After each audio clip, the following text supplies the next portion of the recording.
Hello, Swope associates and visitors. We are here for our very first session for Women's History Month. So excited to be here with our guest today. As you're coming in, we'll give you a few moments to get in and then we will get started.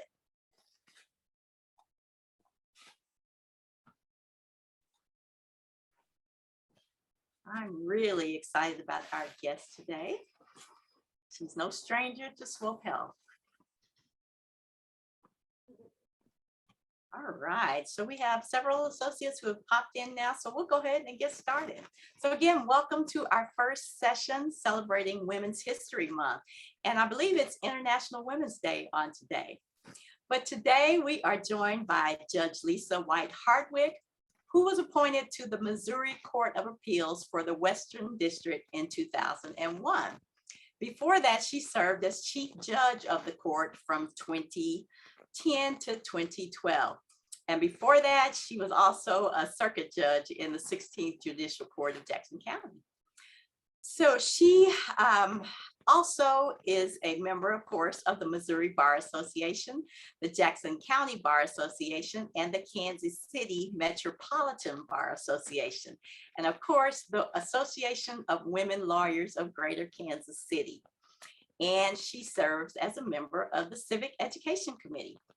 She is a member of the St. James United Methodist Church, and she has served as on the board of directors for several organizations. Right now, she is currently serving on the board of directors for Niles Home for Children, the Center School District Education Foundation, and as many of you know, she served as the chairwoman for the board for Swope Health Services and a board member for many, many years. And she also served on the board of directors for the Community Blood Bank and Rockhurst High School. So I am going to stop talking and first of all, welcome Judge Hardwick.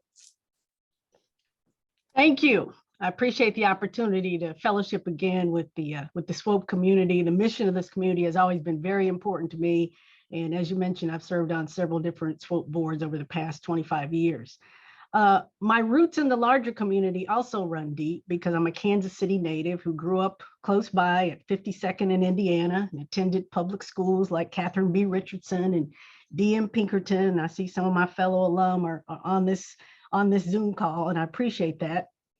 And that was all before my family moved a little further south to the Center School District, where I graduated from high school in 1978. I'm truly honored to be here as we bridge the celebration between Black History Month and Women's History Month. Lunch and learn events like this help us remember that we all exist as part of a continuum. The pathways for the freedoms we enjoy today were paved by those who went before us, and now it's our job to widen the gate of opportunity and expand the map for generations to come.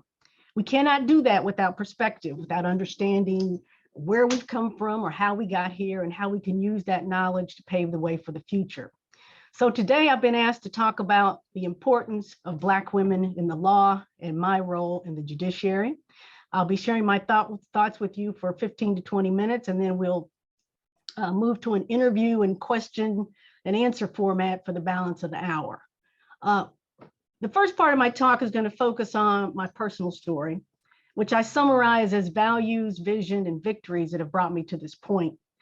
And my values come from a very strong support system, both at home and in this community. My childhood was framed by two parents. Many of you do know them, Dan and Gustava White, who were the first generation in their families to attend a historically Black college, and they actually met at Lane College in Jackson, Tennessee. And they kept me focused on education, career goals, community service, and the need to take advantage of opportunities that they never had. My mother was a school teacher in the Kansas City School District for 39 years. My father was a medical technologist who owned a laboratory business at 39th in Indiana, and later at the Citadel building on 63rd Street. And they instilled in me not just a strong work ethic, but a faith in God, to realize that any success I achieve is not really my own, but it inures to the greater good and the fulfillment of a divine plan for my life. And they helped me and my younger sister to understand that achievement is not about gratifying your ego. It's about service and about leaving the world a better place than you found it. I never had a chance to lose sight of those messages because they were reinforced by relatives, by Sunday school teachers at Bethel AME Church, by classroom instructors at the schools I talked about, by neighbors, by Girl Scout leaders, and the entire village of people who took responsibility for raising me. But my vision for a personal mission, my own personal mission, came out of a chaotic time, because I was born in 1960 and the modern civil rights movement was reaching a pinnacle.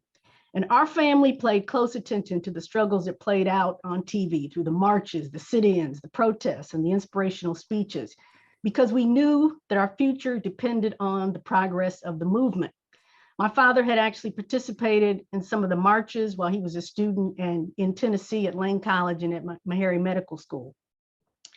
Segregation was still very much a way of life in the 1960s, even though Congress and the Supreme Court had declared it unlawful and public accommodation by 1964. And the color line was very apparent to me as a child. I understood at a very early age that we as a people and as a family were intent on getting across it. Events surrounding the assassination of Dr. Martin Luther King brought his vision of equality into focus for me. And the rioting that happened in my own neighborhood helped me to see, this was in 1968, that without hope, people perish under the weight of their own shattered dreams. So at that moment in 1968, I was 7 years old, and I knew, based on what I saw in my own community, that I wanted to spend my life working on the cause of legal justice and to help keep Dr. King's dream alive. As I looked for role models, I didn't really know any lawyers, but I was inspired by women involved in both national and local politics. I came to find out later that many of them were lawyers, but I saw them more as politicians at that time. There was Shirley Chisholm in 1968, who was the first Black woman elected to Congress. She published a book called Unbossed and Unbought, and she used it as a platform to run for the presidency in 1972 and became the first person of color to seek nomination in a major political party. Then I found out about Barbara Jordan. She was elected to Congress in 1972 as the first Black woman to do so from Texas or any Southern state. What I remember about her is how she became an icon for me during the 1974 Watergate hearings, when she said that her faith in the Constitution was whole, it was total, it was complete, or it is complete, it is total, despite the long history of slavery and segregation in Missouri. I also admired Patricia Roberts Harris, a woman of many firsts, but she was the first Black woman to serve as a U.S. ambassador, first to serve as a law school dean, first to serve as a cabinet secretary in President Carter's administration. She was Secretary of Housing and Urban Development, and later she was appointed as a Secretary of Health, Education, and Welfare. Locally, I admired Mamie Hughes. She was a founding member of the Jackson County Legislature and a fierce advocate of the Bruce R. Watkins Freeway. And I've always used her advice, or I've always liked the advice she gives, which is, man who says it cannot be done should get out of the way of women who are doing it. I love it. I heard similar advice from my godmother, Margaret May, who was then and still is a fierce advocate for the development of neighborhoods and city services to support the needs of underserved communities. So, equipped with those values from my parents and the vision I gained from watching my role models, I began to see a field of dreams for myself that would lead to some small victories along the way. In high school, I joined the forensics team to develop speech and debate skills that would help me to become a lawyer. That became my passion, and by the 12th grade, my debate partner and I became the first female team in history to win the Missouri State Debate Championship in 1978. I went on to participate in things like Model United Nations and youth and government programs that helped me to understand public policy and the legislative process. And I wouldn't say that I was a naturally gifted student in the classroom, but the successes that I experienced in extracurricular activities inspired me to work harder at academics so that I could achieve the new goal I set of going to Harvard Law School. My parents also made sure that I stayed involved in church, social clubs, and school activities that provided leadership experience and organizational experience. And they encouraged me to study abroad and to learn about different cultures and languages. All of these activities were critical to my understanding of how social relationships work and how important it is to get along with all types of people. And I began to appreciate that life isn't always fair and people don't always agree, but we have to keep working to resolve our differences and find solutions to our common problems. And I learned that the real impediments to progress are not always structural or legal barriers, but more often people's attitudes that keep us from moving forward. And I figured out that leadership requires the ability to articulate a vision that can help people see beyond their current circumstances and their misperceptions. And I wanted to become that kind of leader. So again, those values, that personal vision, the high school victories laid a foundation that would support me for whatever I wanted to do in life. And it helped me to persevere through some things which I never could even imagine I might have the chance to do.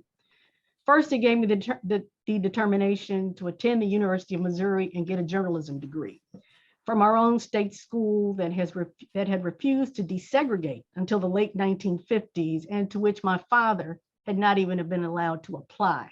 He actually went to Lane College because he was not allowed to attend the University of Missouri, and he specifically wanted both me and my sister to attend the University of Missouri because he could not do so. This also inspired me to go ahead and pursue law school at Harvard, and then practice briefly with civil rights leader Vernon Jordan in Washington, D.C., before coming home to work for Shook, Hardy & Bacon, which was Kansas City's, and still is, Kansas City's largest law firm, but it had never hired a Black attorney in its 100-year history.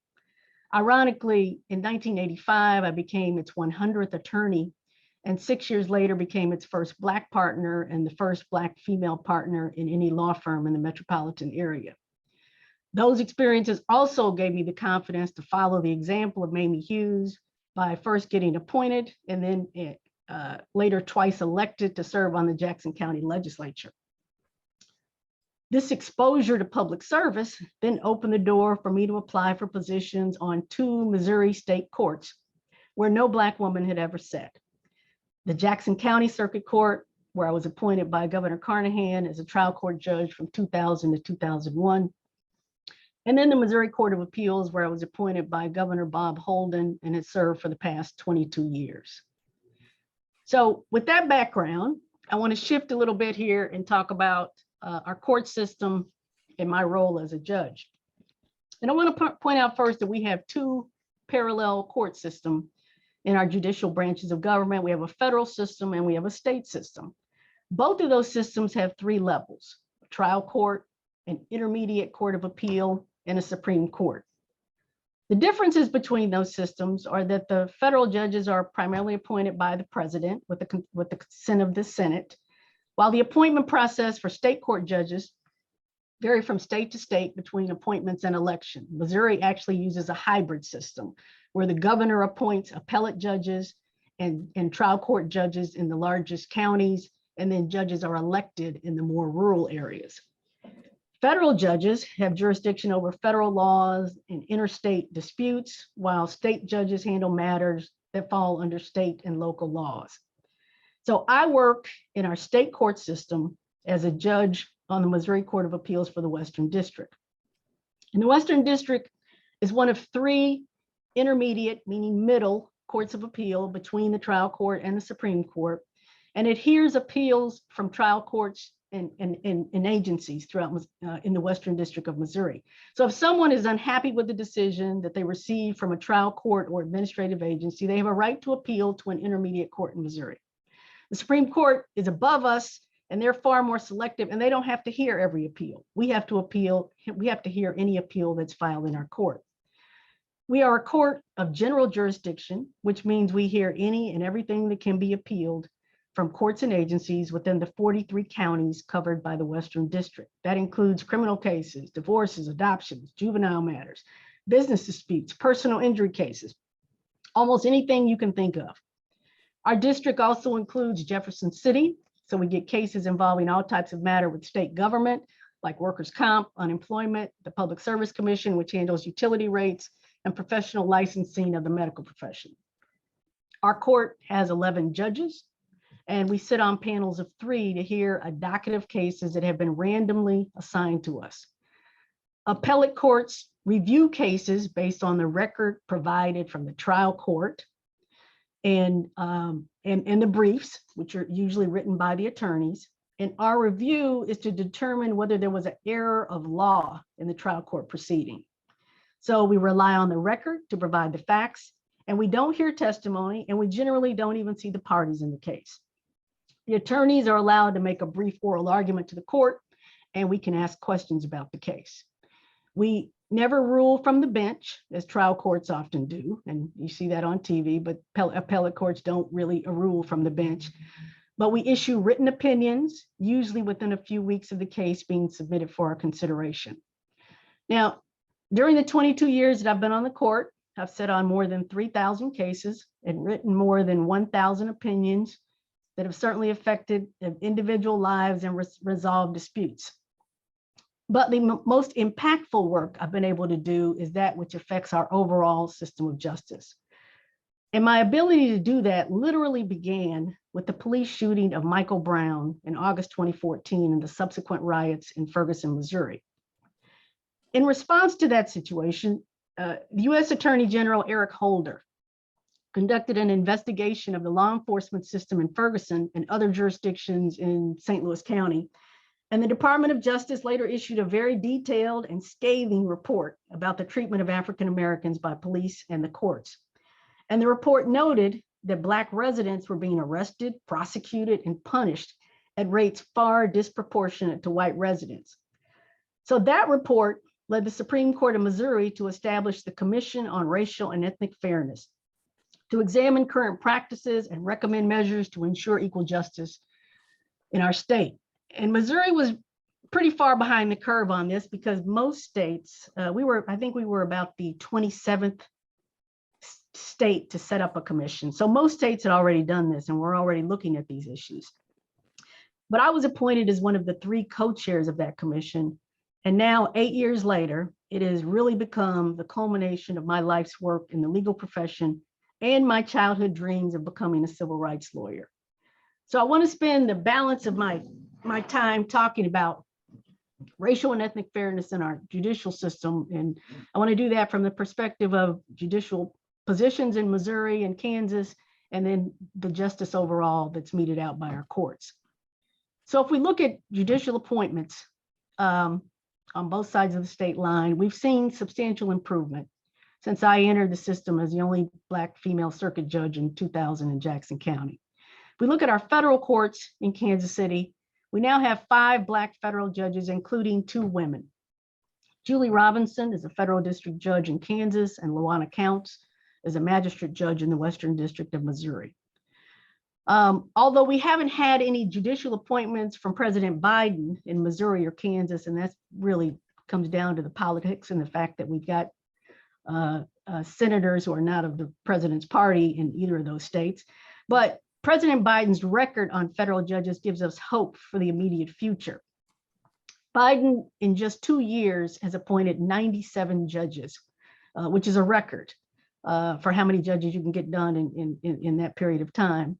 But the important thing is that 76% of those appointments are women, and nearly 50% are women of color. That is simply unprecedented. The biggest impact is at the appellate level, where President Biden appointed our first Black U.S. Supreme Court judge, Ketanji Brown Jackson, and 11 Black women to the U.S. Court of Appeals, which is more than all previous presidents in history have appointed to that court. And it doubles the number that previously served on that intermediate appellate court. In our state trial courts, we've also seen progress. In Jackson County, we now have 4 Black judges, and 2 of them are women. Kia Riley is an associate circuit judge, and Jalila Otto just made history as the first Black woman to serve as the presiding judge of that court. I guess I'm particularly excited about that because Jalila was, Judge Otto was one of my first law clerks here at the Court of Appeals. And of course, I followed her career quite closely. History has also been made in Overland Park, particularly in Johnson County, where Rhonda Mason is the first person of color, not just the first woman, but the first person of color to be appointed as a trial court judge there. And in Wyandotte County, where Candace Alcaraz was just sworn in as the first Black woman elected in that district. Was happy to attend her investiture. We can also look to Columbia, Missouri, where Kayla Jackson Williams was recently elected as the first person of color on the Boone County Circuit Court, first person to do that anywhere in mid-Missouri. On our municipal court in Kansas City, we now have 3 Black judges, including 2 women, Martina Peterson, and the city council just appointed Shayla Marshall to that bench. And so we'll all be gathering at her investiture next month. Many, many happy occasions. I hope I haven't left anyone out. I'm sure we have some administrative judges that I haven't talked about, but I wanted to give the highlights of the most recent appointments. And things are moving pretty fast. And so I think it's actually a good thing that I might be having trouble keeping up with judicial appointments. That is a real sign of progress if that's happening. The last topic I want to address is the work we're doing on the Supreme Court's Commission on Racial and Ethnic Fairness. Our commission is made up of about 75 commissioners who work on subcommittees dealing with the components of our judicial system: criminal justice, civil justice, municipal courts, juvenile justice, the judiciary, and the practice of law. As a part of my leadership role, I established a systemic racism work group with representatives from all those subcommittees to focus on the larger issues affecting our entire system. We had seen published reports, in fact, there was one just last week, about racial disparities in various counties relating to either arrests, use of force, certifications of juvenile as adults. But this information is kind of trickling in county by county, agency by agency, and there was no comprehensive study showing how this collective data and how the disparities compound, literally build on one another throughout the court process to affect the outcome of the case. So our work group is now completing a study with Missouri State University to fill that void, and it's the first of its kind in Missouri. The study is an analysis of 6 million records from criminal cases in Missouri that resulted in convictions during the past 10 years. This data has been available, but has never been studied or viewed collectively, never looked at in the aggregate. We look at it case by case, but we don't look at what does it mean collectively. And our analysis of this data shows that statewide, Black people are convicted of felonies and misdemeanors at a rate 3 times greater than our demographic population in Missouri. Again, this is the first time we've actually had statistics to back up this data statewide. So what that data means is that if we represent 12% of the population, we may represent 12% of the population, which we do, but we represent nearly 40% of all crimes that are being prosecuted in Missouri. And that type of disparity is occurring in every jurisdiction and for every type of crime. That's the significance of this data. But it's also far greater for some counties. And with regard to some crimes, the disparity is as high as 70%. 70% of the people that are being convicted of particular crimes are Black. So this data is I can't say it's surprising, but the magnitude of it is alarming, and we've got to do something about it. And so we will be presenting this data to the Supreme Court in the next few weeks. It's not, the report itself is not public yet. What I'm talking about has not been, is not published anywhere. It's coming. And along with presenting that data to the Supreme Court, we're going to make 15 recommendations to continue collecting that data, to continue analyzing the data, and to begin making some systemic changes that will improve racial and ethnic fairness in our system. As I said, this has become my life's work, and I hope to continue it for the next 7 years before our judicial system will force me to retire, because that's the only way they're going to get rid of me. I'm going to stop here with my presentation, but I want to acknowledge the presence of so many family and friends who have joined me here today and who have played a huge role in anything I've ever been able to accomplish. I'm sure my husband, Herb Hardwick, is on here. Not sure whether my sons, yeah, I do see Herb's name on here. Okay. And my mother-in-law, Joyce Smith, and so many of my friends, probably my sister, Melanie Miller's on here somewhere. I can't call everybody's name, but I want you to know that I love you and I appreciate you for being here today. Thank you. Wow, I've learned so much information, so much about your life as well as your life's mission. I love the V's, the values, the vision, and the victory. Yes. And it sounds like you are well on your way to achieving all those victories that you had so dreamed of. Yes, there are a lot of people on here today, including one of our former CEOs, Renita Backus, is on here. Yes. Good friend. Love Renita. Yes. And so let's go back to your childhood. The values that were instilled within you, being raised in an African-American AME church, right? Yes. Yes. Were you a YPDer? Yes, I was. Of course, you could not go to an AME church without being a YPDer. Young Yes, People's definitely. Department, is that, I think that's what I sometimes we don't even know what the acronyms mean, but we know that we're a part of it. So Right, YPD, right. yes, Young People's Department. Yes. Yes, I grew up in that. So you really, when you were experienced Martin Luther King getting shot and killed, what was the environment like in your family, in your neighborhood, hearing this news? There was just a horrific sadness that overcame us. And again, I mean, I was only 7, so I just didn't understand. I don't think I understood the importance of Martin Luther King before that, but I could tell from people's reactions. I can tell you on April 4th, 1968, I was in a dance class at the Southeast Community Center when somebody came in and announced that Martin Luther King had been shot. And everything just ended right there. I mean, people just couldn't carry on.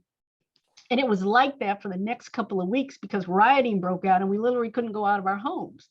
And so it was a stunning moment for a 7-year-old to try to figure out, what does all this mean? And for me, it meant that we have to do something that makes sure that people feel like Dr. King's work is going to carry on, because that's what the sadness was about. You know, are we ever going to be truly free and equal to conduct ourselves in our society?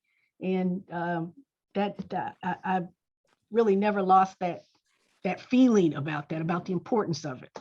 And it really has driven literally the educational path that I took, the career path, and now the work that I do every day to try to make sure that people have equal access to our courts. So you talked a lot about your family recognizing that the color line was there and working hard to cross that line. And so what did that do for your determination to make sure that you get across that line? Well, I knew that, I mean, people say it all the time, you can't just be good, you have to be twice as good, you have to be better than the competition. I mean, and so I knew that hard work was the thing that was going to get me across the line. You know, at the end of the day, people recognize excellence, people recognize ability, they recognize talent, and you have to show that you have it. And I always like to say that I don't think I'm naturally gifted at anything, but I think I will work hard to learn whatever needs to be learned, and I will try to make the friendships or the connections that need to be made in order to work together to get some of these problems solved. So it's just it's a focus that allows you to get up every day and have something that you're going to do to move the mark. And that's my race has always been something that's made me aware of how hard I need to work to be successful in this world. You talked a lot about the fact that I appreciate the fact that you talked about that you didn't necessarily have the best grades in the world, but it sounds like you were involved in a lot of extracurricular activities. Which is part of why I didn't have the best grades. Because you know, just trying to do too many things, trying to take advantage of so many opportunities. I've always been so aware of the opportunities my parents did not have. And so when I get a chance to do something that I know people that look like me haven't had a chance to do in the past, I want to move that. I want to open that door. I want to move into that space so that others can do that as well. So that's part of the motivation. So I remember as you talked about watching all those on television, Shirley Chisholm, Barbara Jordan, and they were an inspiration to you to not just think from a political standpoint, but learning that many of them were lawyers as well. Yeah. So at what stage did you truly decide to be an attorney? Oh, I literally said at the age of 7, I want to be a lawyer. I think people in my family will tell you I've never said anything else.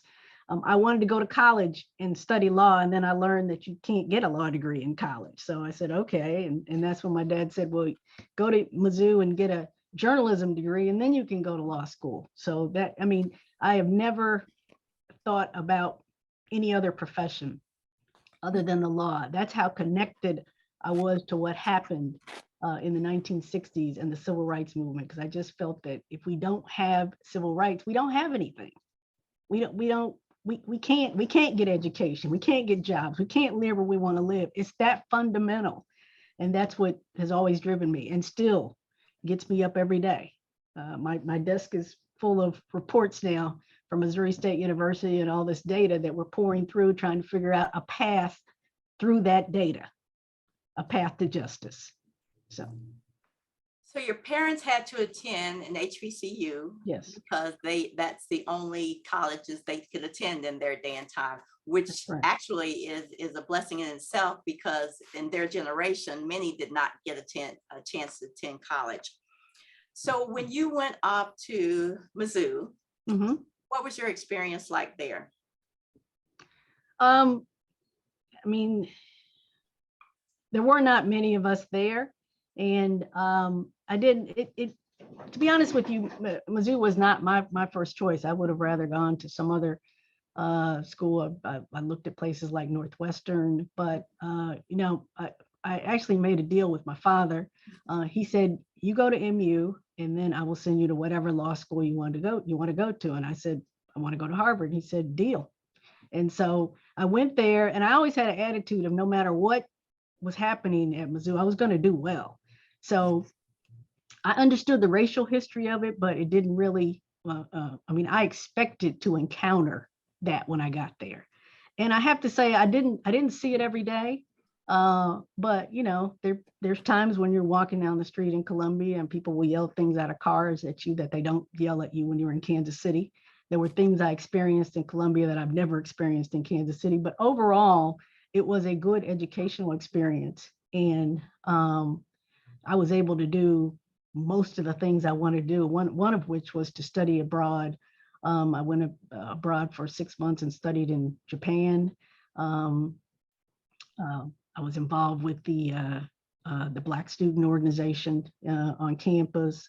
I was involved with different women's organizations, so I was able to stay involved, make decent grades, graduate from journalism school, and actually graduate early and go work on Capitol Hill for my final semester of school. So it was a good experience. Okay, and what about at Harvard? Harvard was a good experience too. The best part about that experience is just meeting the people who later will be the movers and shakers in the legal profession. I mean, Harvard Law School is like any other in terms of the curriculum and the things you learn and the tools you'll take away, but it's the people that I was able to meet. For example, my roommate at Harvard is one of my closest friends now. Her name is Karen Freeman Wilson. She was mayor of Gary, Indiana, and she's now head of the Urban League in Chicago.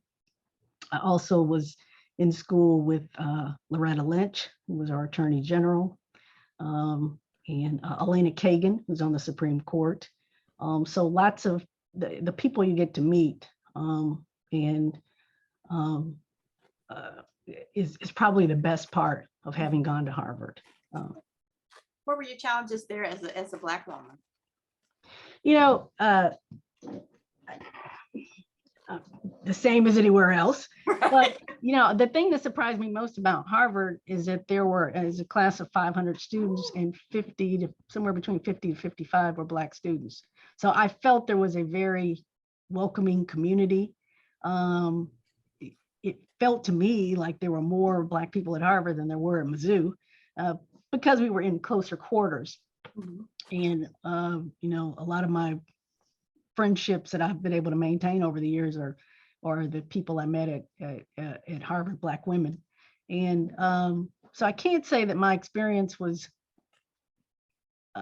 terribly unique, or that anything in terms of a racial nature sticks out to me.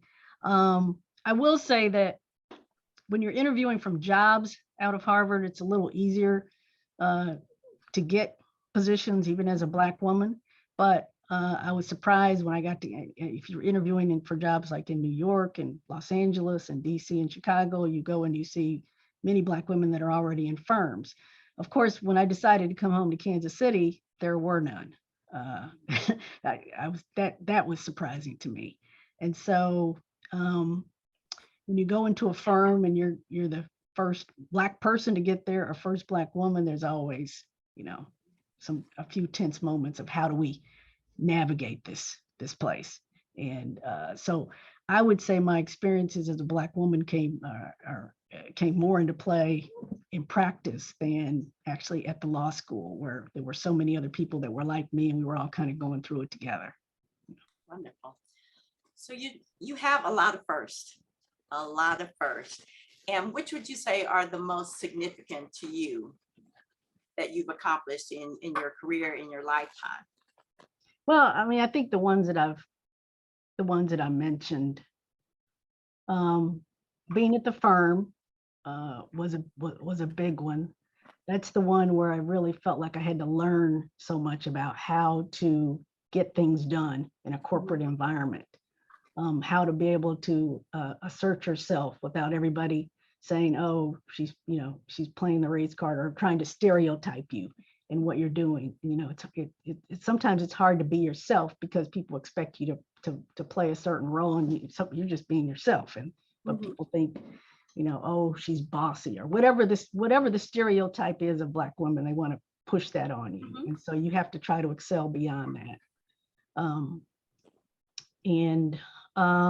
So that one certainly, and then the two courts that I've been on, to be the first woman to do those things.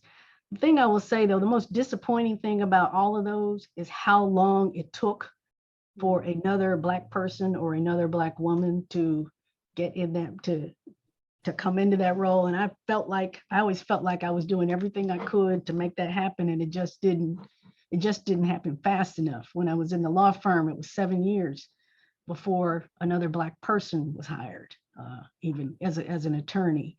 At the circuit court, I was there in 2000, and I think Jalila Otto was the next person to come in 2013. So it took 13 years for that to happen.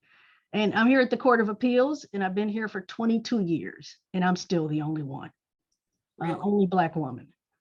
So it's not always gratifying to be that person, because you'd like to think, again, that you're trying to mentor people and help them get in, but it's not always our decision about whether we get in the door or not.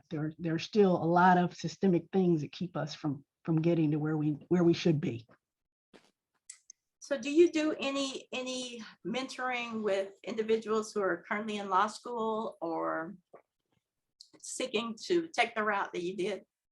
I try to respond to every phone call that I get that if someone wants to do that. In fact, next week I do a shadowing program, and it's not over a long term. It's usually a one-day program. Next week, I have 4 students from Missouri Western University who'll be coming to watch me do a docket.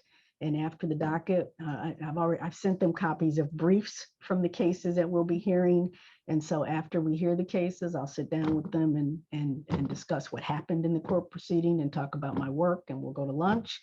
And I'll try to give them a day in the life of a Court of Appeals judge. I've done that with many students all the way down to grade school sometimes. Of course, I don't expect them to read legal briefs, but I give them a more simplified version of a brief so that they can understand the legal issues. But yes, in addition to that, I have spoken in the past at schools, or probably most of the schools in the Kansas City School District at some point I've spoken to over the past, 38 years of my career. So I try to give people as much exposure to what I'm doing as possible so that they can see what we can do and where we can have an impact. So it sounds like your impact has been huge in the area, especially even in the last couple of years when President Biden assigned individuals, and most of them being Black women. That's wonderful Yes. to hear. Yes. Mhm. So let's talk about a little bit about the racial injustice that you're so passionate about. And you said you've seen some improvement, but what do you think it's going to take for us to move forward? It's going to take us talking about it and understanding the data, which we are beginning to do. We have to be able to push it out there, have people in our state understand the scope of the problem. I can already tell you that the data that we've looked at for the past 10-year period, we broke that data down into two segments. We looked at it from 2010 to 2015, and then we looked at it from 2015 to 2020. We did that because in 2015, that's when the Department of Justice came out with that report saying how bad of a job Missouri was doing in racial and ethnic fairness. And since that time, we've seen improvement. And I believe it's as a direct result of the federal government recognizing that we have a problem and the Supreme Court saying, let's create a commission, let's begin to put some focus on this problem. And as we learn more about what our system is doing, we begin to correct it. So I do have great hope for the future. And I have great hope that this report will move us a huge step further because we now have specific data statewide, not just data from Ferguson and from St. Louis County, but we know what's going on statewide and in every single county and on every single crime that's prosecuted in Missouri. That is huge. And so we have to take ownership of that data. As a court system, we have to take accountability for the problem. And that's where I intend to be a leader for our judicial system, in making sure that that information is out there for the public to understand. And with that transparency comes more accountability. So when others look at this data, you said you reviewed over 6 million records so Yes. far. Yes. So how are the powers that be responding to this data? We have not presented it to the powers that be yet. Okay. The powers that be are our commission at this point. We are currently preparing, getting the data ready. The data is not a secret because we obtained it from the state, but it had just never been reported, never been reviewed collectively. It just was sitting in our computer files, and we pulled it out and we've created a 150-page report to go with it. With printouts of the data from every single county, every single jurisdiction. And we intend to present that to the Supreme Court, and we'll ask them to take specific action with regard to 15 recommendations. So that's what's going on. Yeah. And who determines what actions actually happen? Our commission is a committee of the Supreme Court, a commission of the Supreme Court. So our job is to recommend steps that the Supreme Court can take. Hopefully the Supreme Court will continue to empower us to do this, and not just to put the recommendations on their desk, but to actually carry forward some of the work. The plan that we're presenting to the Supreme Court will detail how our commission can help begin that process of implementing these recommendations. But we need the Supreme Court to take more of create more of a permanent structure to carry the work forward instead of just a volunteer commission. Okay. In your vision, how long do you think this process will take? I don't think any of us will complete this work in our lifetime. This is a foundation. I mean, we're building on the 1960s. This is what, Martin Luther King, and I mean, we can go all the way back to Harriet Tubman. I mean, it is a continuum. And we just have to do our job while we're here, work with the data we have, work with the problems we can see, and then our kids and their kids can carry the work forward. I really don't see a time when we are a completely racial blind nation. I wish I could see it, but I have a hard time visualizing it. And so there's always work for us to do. What can we do as average lay citizens to help in this work or to encourage this work? Well, we need to stay involved with whatever level of government you're connected to. This is all about making our government work better. The court system is just, one branch of government, but these same issues are going on in all other aspects of government. There are racial and ethnic fairness concerns everywhere in our country. So you need to plug in wherever you are, find the data, figure out what the problem, quantify the problems, come up with solutions to them, and work from there. So audience, if you have any questions for Judge Hardwick, please put them in the question and answer box. We had one question that wanted to know where you went to what church you grew up in, but that was Bethel AME. And anybody else, if you have questions, definitely share them with us. So what else would you want to share with us about what's going on in Missouri? I think I've laid it all out. Somebody out there probably knows something else that I'm involved with that I could talk about, but I'm so focused right now on the commission. Trying to think of other things that I'm involved with. Some of the boards that you mentioned, I'm actually no longer serving on, but I am serving on the Kansas City Crime Commission, which ties right into the data that we're collecting and helping me to understand what, the crime situation in Kansas City and who's being prosecuted for that crime and so on and so forth. I'm also working with the Truman Library, which is not so involved in issues of racial and ethnic fairness, but certainly Truman has a history in desegregating the armed forces and so forth. It's been interesting for me to learn about. Again, showing how this issue comes up in every context. It's not just in the court system, and so we can find things to do every place. So. Okay, we do have a question. Please talk about what we can do to get more Black women on the federal court in Missouri and Kansas. Well, that is strictly a political process. I mean, we have people who are qualified. There is in Kansas, Judge Julie Robinson is about to go on. She may already be on senior status, which means her position is vacant. And I know that we have several, well, we have at least a couple of Black female candidates for that position that are currently being vetted. So we need to talk to our elected officials about that. Elected officials in Kansas, in particular the senators in Kansas, can impact who is appointed to fill Judge Robinson's position there. And that's for people that are not lawyers, that's about the only thing they can do is try to impress upon their senators and the Biden administration to make sure that we get women appointed there. In Missouri, there are currently no vacancies, I believe, on the federal bench. So it's not really an issue at this point. But we just have to make sure that we always have qualified candidates and that people always are in the running for them. So that's what we can do.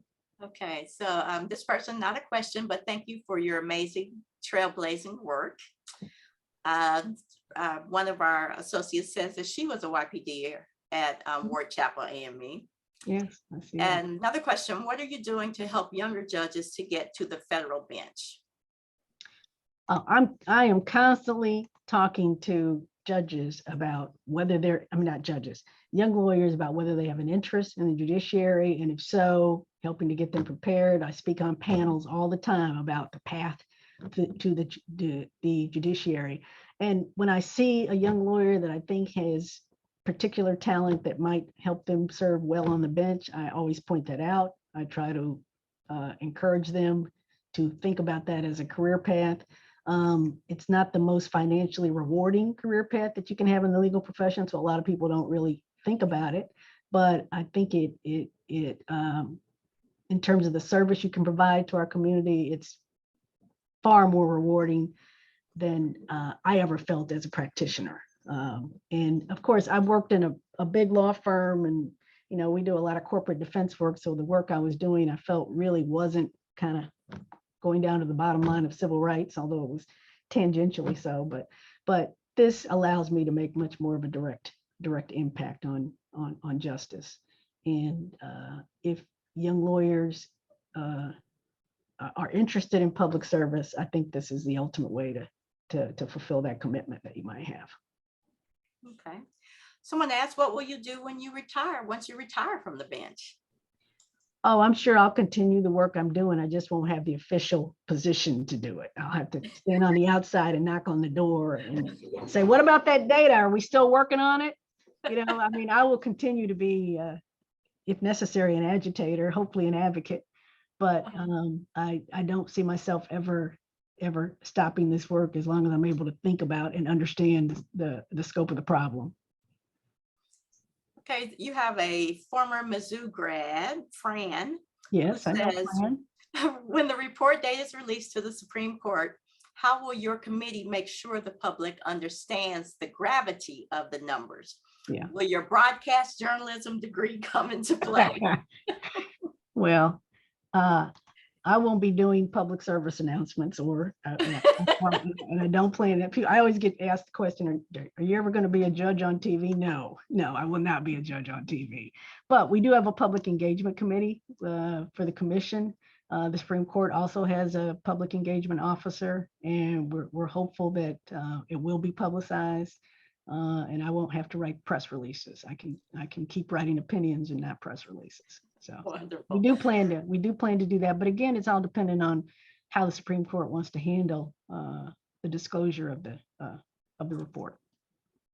Well, we have a question from somebody you know, Herb Hardwick. Okay.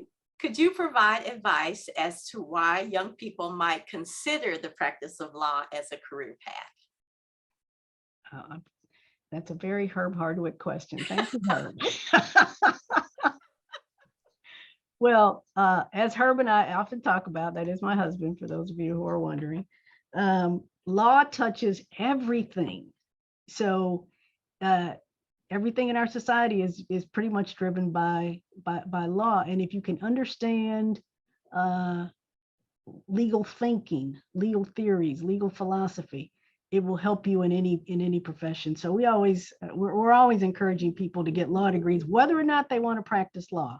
It's just an interesting way to approach problems. If you're interested in problem solving in particular, it's an interesting way to address those. And Herb himself never planned to practice law, but he decided to go to law school, and he did end up being a practicing lawyer. I, on the other hand, always knew exactly why I wanted to be a lawyer, and there was never a question for me, but there are many people that get into the law and never actually end up practicing. But it's a great 3-year, essentially master's program that helps give you a perspective on the world about how to solve problems. Okay. Someone did ask about the types of law available. I'm sure there are many types of law available. And yes. The average time to complete law school, 3 years. It's a 3-year program. You can do it longer or shorter, depending on whether you go summers or whether you take fewer hours. But generally, it's a 3-year program. It is a graduate school program. And even though you get a Juris Doctorate degree, they don't call you doctor once you get one. So it's exactly. Okay, Barbara Harris says she doesn't have a question, but wants to thank you, Judge Hardwick, for all that you have done to move the Black agenda and presently do.